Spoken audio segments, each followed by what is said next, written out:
is every Renaissance comes to the world with a cry, the cry of the human spirit to be free. And that's from Anne Sullivan. And this is exactly what our guest is doing today. She's helping to free the human spirit with her through television, through her books, and through her ministry.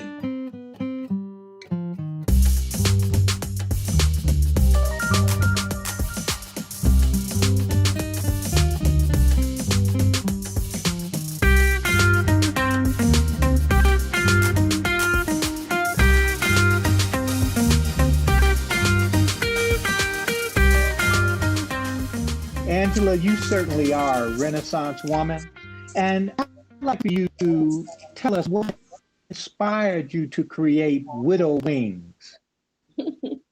Well, what inspired me was probably one of the most devastating things in my life.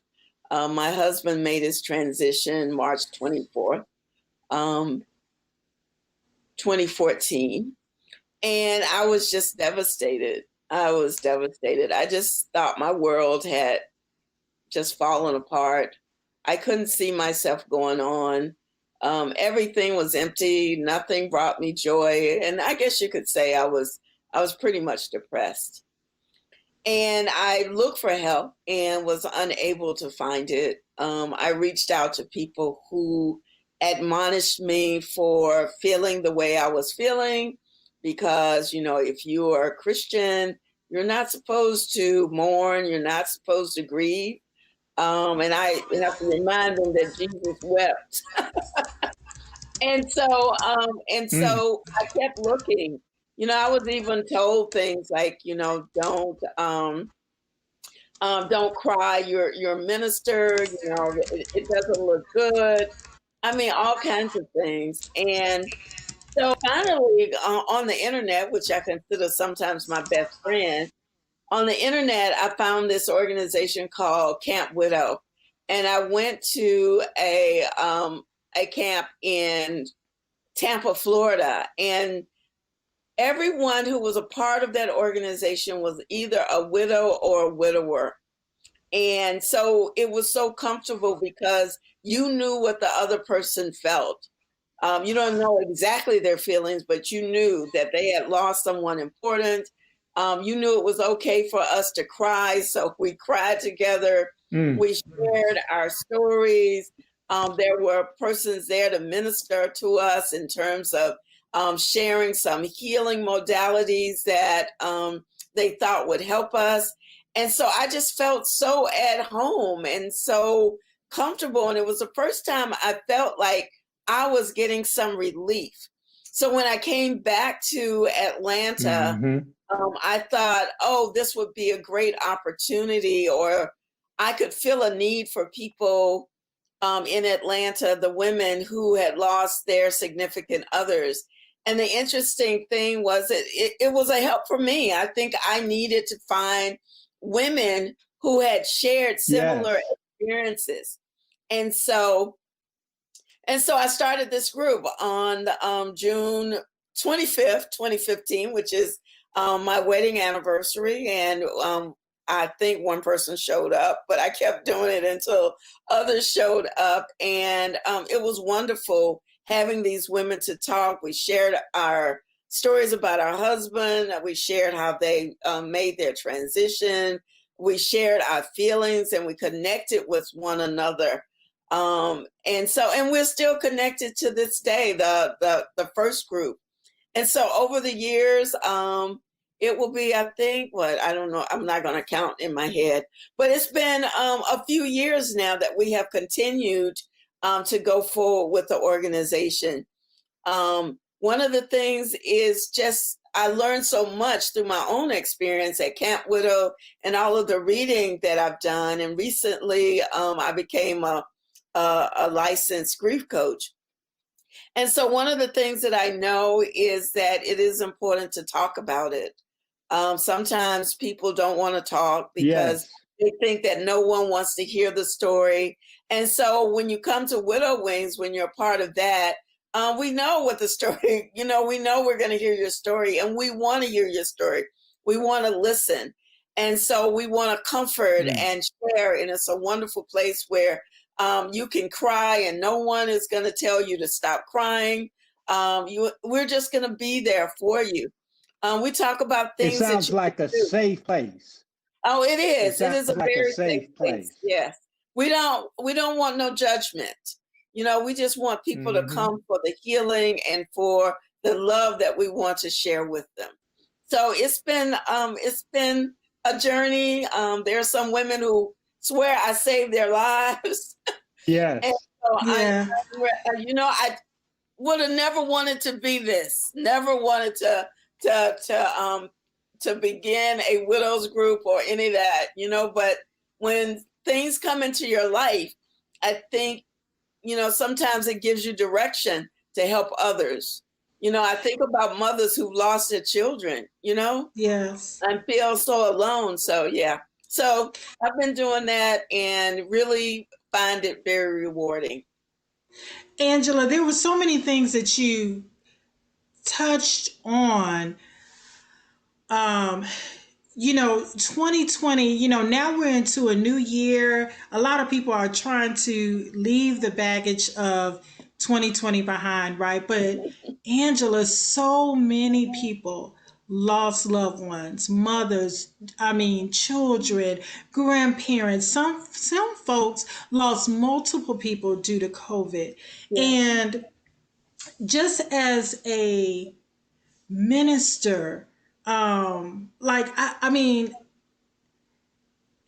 how do you talk to someone who lost a loved one due to COVID when a lot of people feel like they really didn't have to lose their loved one? And so how do you help them grieve with this and starting a new year and trying to start over? What advice do you give to them? And it's a couple other things that you touched on too that I have a question about that I'm coming back to that. But Well, that's one my of the first question. one of the things that happen with most people who lose someone is they go through a sense of guilt. And even though COVID may have been the reason, or something related to COVID may have been a reason for death, a lot of times even their loved ones will say, I shouldn't have taken them to the hospital when they got the cough. I should have looked at it more seriously. So we have this feeling of guilt. And so one of the things is working toward releasing the guilt of why the person died or how the person died. And in terms of, COVID and recognizing that our government did not do all that it needed to do to protect its citizens, I think sometimes activism is a response to that. How do we bring this government to a point of reconciliation, really talking about what happened? And a lot of times that happens in groups. So I would suggest that people who know of others who have experienced losing a loved one because of COVID, to gather and to mourn together, to talk about the challenges and support each other. And then we memorialize those who lost their lives to COVID, by remembering them. There Mm-hmm. are many memorials for those who died in the war. There are memorials for those who died in 9/11. So think Mm-hmm. about ways in which we can memorialize the lives of those who were lost, even if it's just a family ceremony, a way of remembering. But we really have to just bit by bit release, bit by bit release. And one of the things that I would suggest that people do, no matter what is the reason of death, is to write. Journaling is such an effective tool for those who are going through grief. Writing down your feelings, writing down memories of the person that you lost, writing letters to God, writing letters to Jesus, Mm-hmm. or whoever you consider your savior, or your guiding spirit in this world. Writing down these things, those small steps, although they seem really small, can be really healing for you. So think Yeah. about, how can I remember? What can I do? What can I establish in my family? What can I establish in my community? Um, what did that person leave us, or those persons leave us, so that we can continue to move forward? And that's one of the things, we don't want to get stuck. And getting stuck, many people don't know this, but grief comes with a lot of physical challenges. Many persons who do not deal with their grief effectively will also experience some physical challenges. After my Mm-hmm. husband died, I was diagnosed with high blood pressure. Never had high blood pressure before, but now I have high blood pressure, and Mm. it's the stress of it all. So we have to Mm-hmm. find ways to relieve stress. As I said, running, writing, praying. Really, your spirituality will really guard you well. And one of the greatest healers, is nature. Taking time to walk in nature, to sit in nature, to commune in nature, Mm. reading positive, inspirational books, reading the Bible, reading other books. There are some wonderful books that are on grief. And I know that once the COVID starts to subside, we will see many ceremonies actually bringing people together to honor those who have lost their lives to COVID.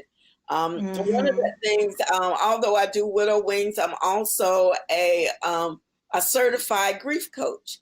And so I have been working on ideas with others about how we can bring the community together to celebrate the lives of those who are gone on because of COVID, and to help encourage the spirits of those that remain behind.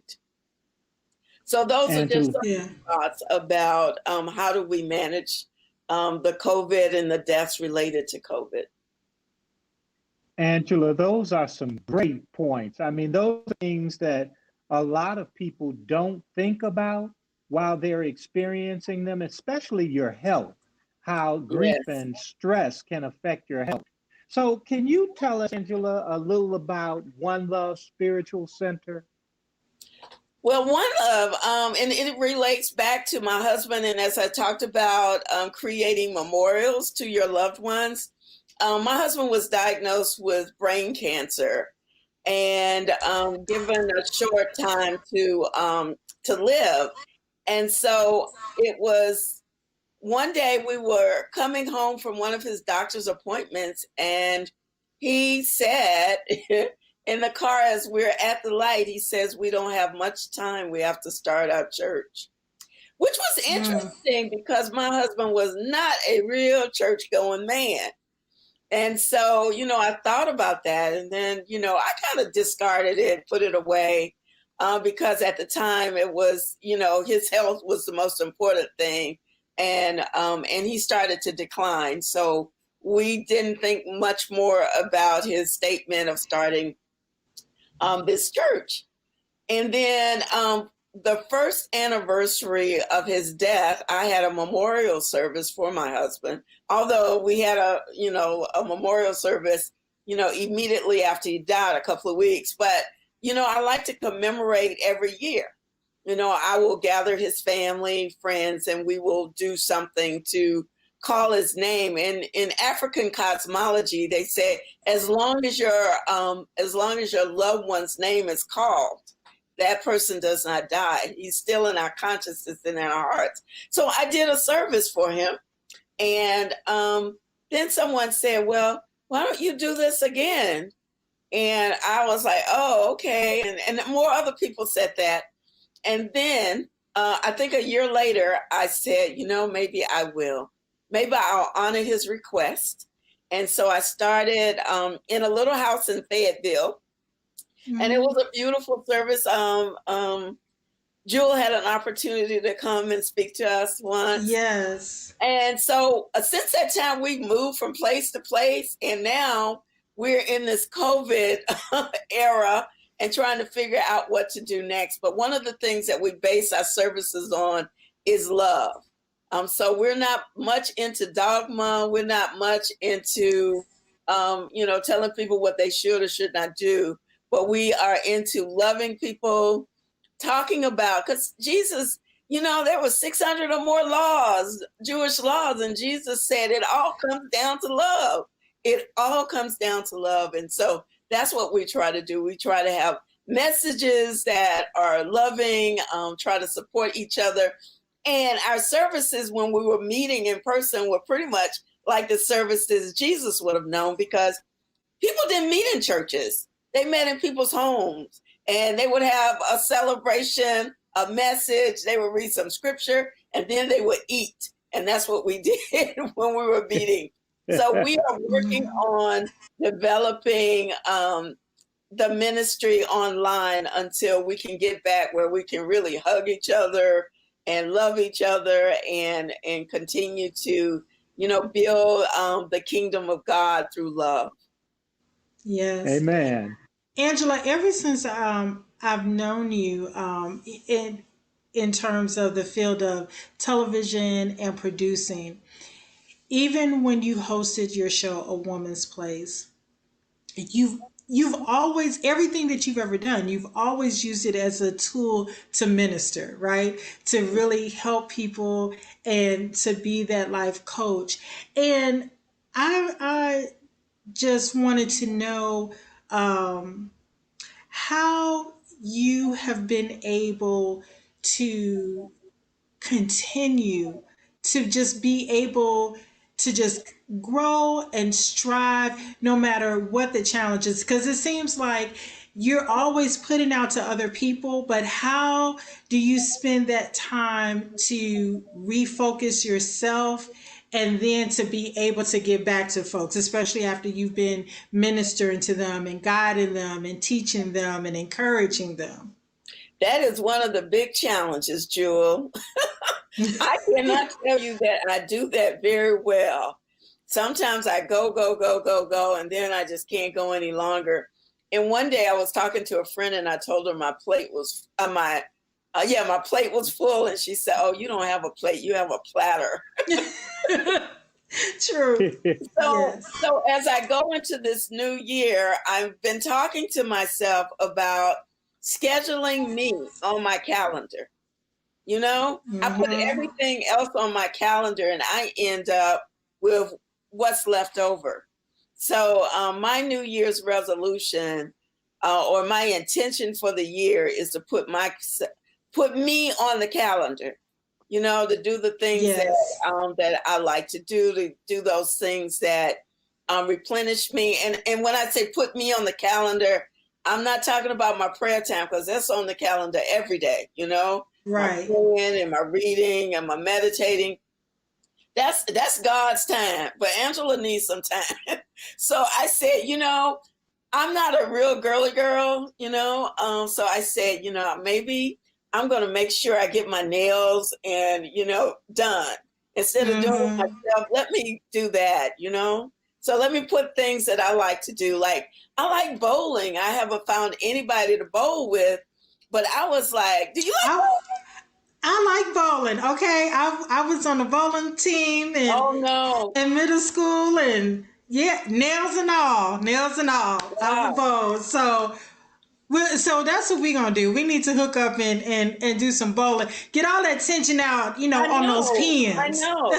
Yeah. And I was like, I remember how my parents, they worked hard, but they played hard, baseball, bowling. They would have card night. It was all these things that they enjoyed doing. And I find myself just, I'm in school too, working on an MDiv. So it's like between Wow. between school and all these other things that I do, that the only time I seem to have for me is when I sleep. So I am Mm-hmm. planning on the new year to make a turn.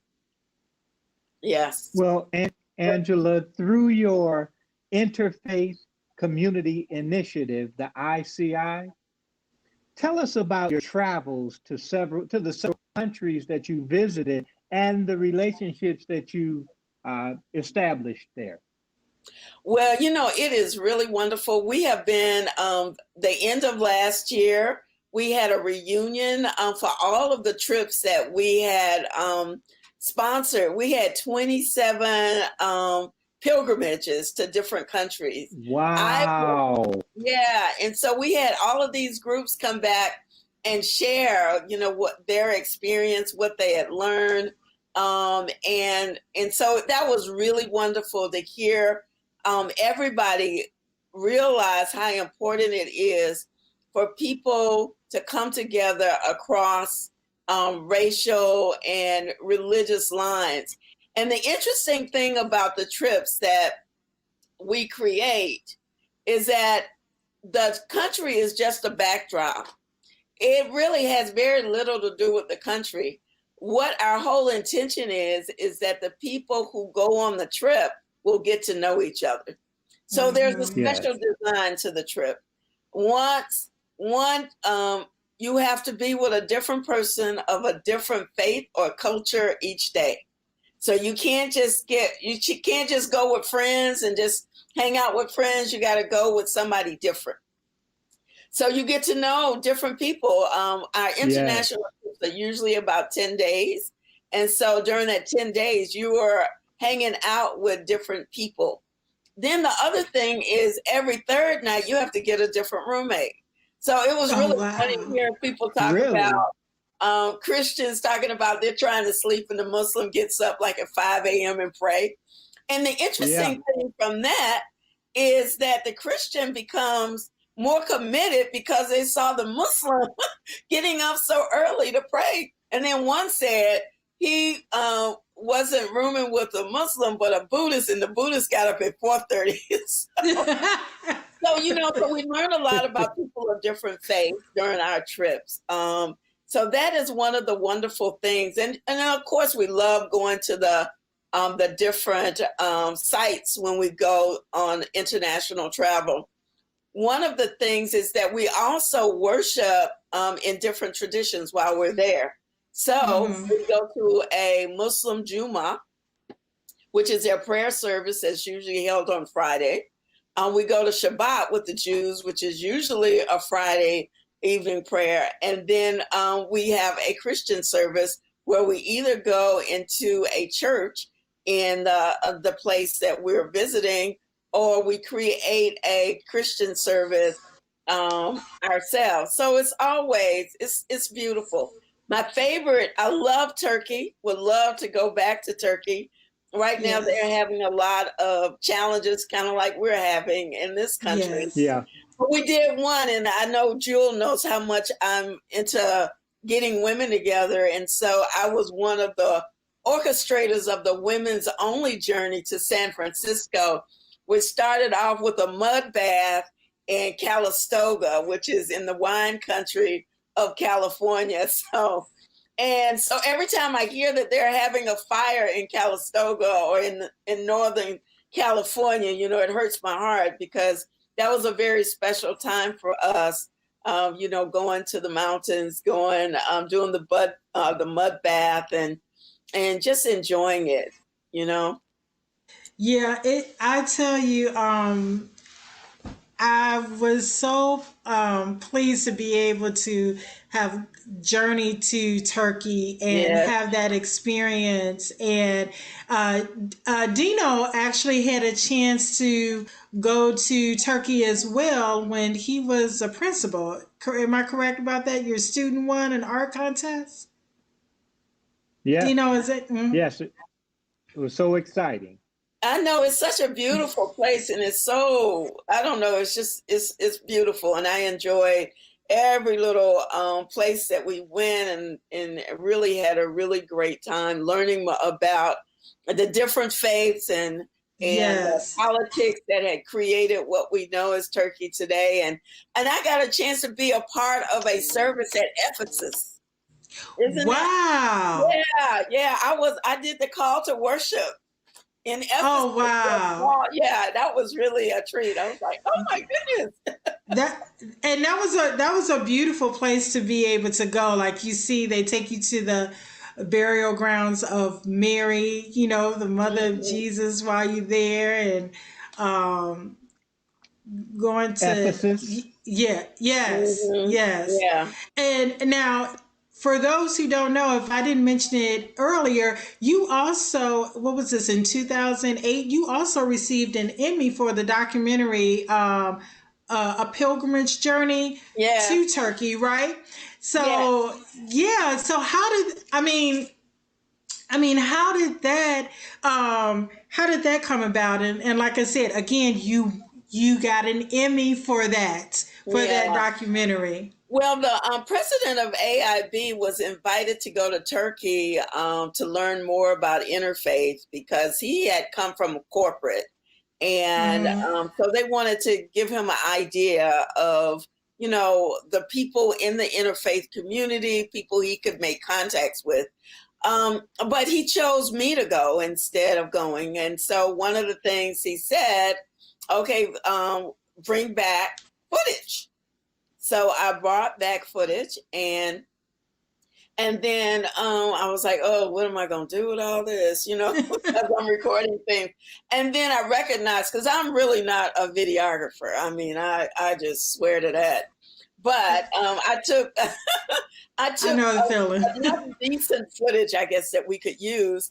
And then I interviewed the persons who went on the trip. So they came into the studio and shared their ideas and their reflections. And so the wonderful wizard known as Sharon Phillip, Yes, you know, who happens to be behind the scenes of this podcast for those around the world who don't know. Just yeah. So we partnered together. I put together a script. I gave her the script, and she did wonderful things with it. And so we AIB had never submitted for an Emmy before. That was the first time, and I have wow. to give it to Collie Burnett, who was president of AIB. He suggested that I submitted. I really didn't think anything more of that. And then they said, we were nominated. It's like, oh my goodness. And I'm going to tell you, Yes. that was a major thing for AIB, which is a small network. It's in the Atlanta area. And I don't think many organizations our size, with the number of subscribers or viewers that we had ever really received an accolade that big. And Mm-hmm. so it was amazing. And so Sharon and I went to the ceremony, and so yeah, I have it hanging. Well, I have it somewhere right now. It's here. It's here. And then when I did the World Pilgrims reunion, one of the things, one of the board directors said, "Show the people the Emmys." So, yeah, That's so I that's was really, right. and I also entered Wow. the Silver Circle, which is Speak. an accolade that they give people who've been in the industry for over 20, I think it was over 20 years, who have done significant work. So I was very proud of both of those achievements. Amazing. Dino L, you had a question? You know, speaking, yeah, speaking of awards, you've been inducted into the Martin Luther King Jr. Ministries and Laity Board of Preachers at Morehouse College. Speak out about that honor. Oh yeah, that was exciting. That was exciting. Accepting the award from the Martin Luther King International Chapter means that we commit to upholding the the truth about Dr. Martin Luther King and his mission. So we work to make sure that we are continuing to follow in the steps of Dr. Martin Luther King Jr. So I found that to be a Mm-hmm. very rich and rewarding award. So many people are members. And so I was just elated to be accepted, to go through the ceremony and to make that commitment to furthering the work of Dr. Martin Luther King. And I think if anyone is a minister, what the work that he did is so important. And for me, Dr. Martin Luther King to me is probably closest to Jesus that I've known, in terms of speaking out for the poor, speaking out for those who are disenfranchised, just and talking about the value of peace and love. You know, a lot of times we look at some of the things that have happened in our country, and it's so easy to hate.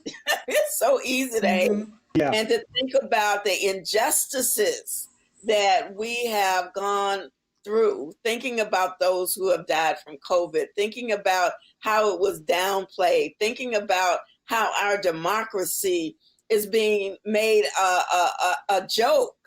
Just thinking about what we're going through and how there is so much tension and there is so much division. But Martin Luther King tells us that, you know, we can't reduce ourselves to hate. You know, even we got, as Jesus said, we got to love those who persecute us, those who come against us. And it's through love that we can bring this country back to the value that it had.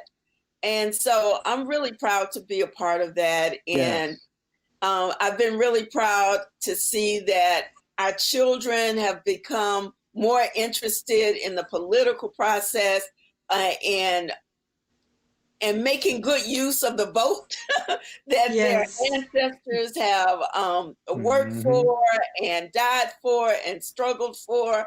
And so I believe that we have an opportunity now to keep marching so that we can see the rights of everyone in this country upheld. I think about those children who are still in cages, you know. I mean, and so we have to speak out.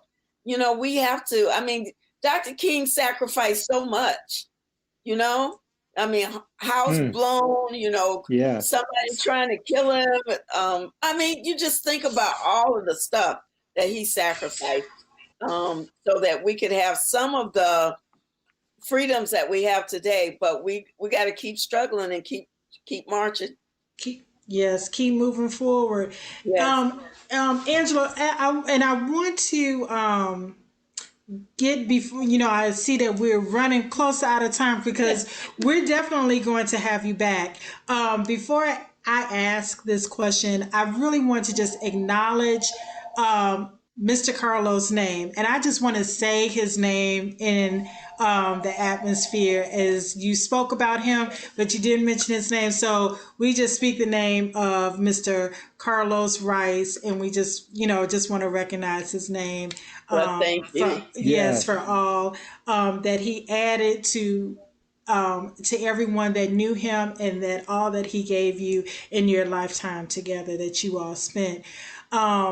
With all that you've been through, Angela, with you being the Renaissance woman, as we're talking about, and people are looking to just do awesome things this new year and move behind 2020. Tell us about your second book, Shaking Off the Dust. I think this is a wonderful book for people to get this year, to just shake off the dust of 2020, look forward to 2021, and tell us about it and how this book came together.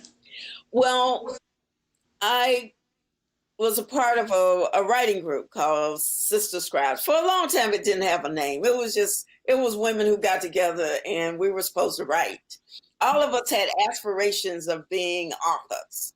And so we got together and we would get together at each other's homes or restaurants. And what happened is that the group was supposed to be a writing group, but nobody was writing. We were eating good, though. We were eating and we were socializing and we were doing all of that. And one of our members made a passionate plea for something to happen in our group, because we were just a social group. Nobody had published a book. she dared me. So that's when I published my first book, Resurrecting the Lives. But then I thought, well, maybe if I challenge the other women in the group, maybe we could work on a book together. And so what happened is the book came about because they weren't writing. We weren't writing. We were socializing. But then when we said we were going to write to publish, then there was more energy.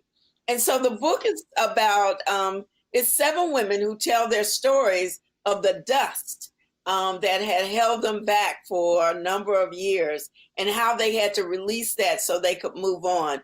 We have a story from one of the sisters who's about her brother who had mental illness, who was actually murdered by the police in New York. This happened in the 1990s.